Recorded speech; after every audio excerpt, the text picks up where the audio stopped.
Jonathan, go ahead and you can begin with yours. Yeah, one final thought keyed off the questions.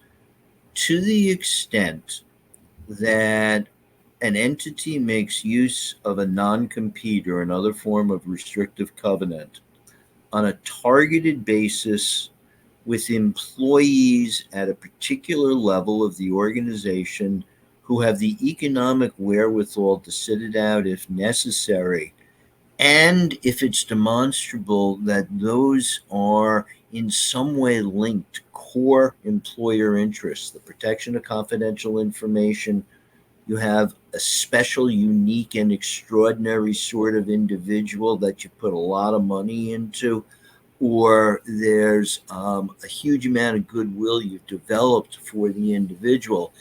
If if you've got that, you maximize the likelihood that you're going to get enforcement.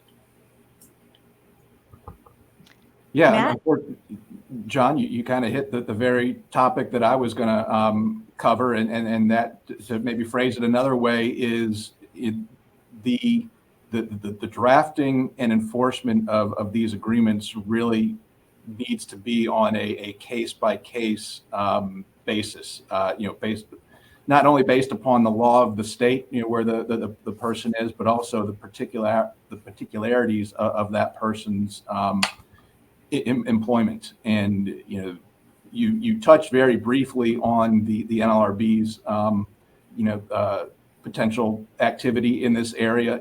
I think certainly when you're talking about folks below a supervisory or managerial level, that's where you really need to think long and hard about whether those interests that you've talked about there, and that are still an element of any restrictive covenant case, the protectable interests, you got to make sure those are there, and not just go willy-nilly trying to enforce these things, because that does start to look like potential anti-competitive activity.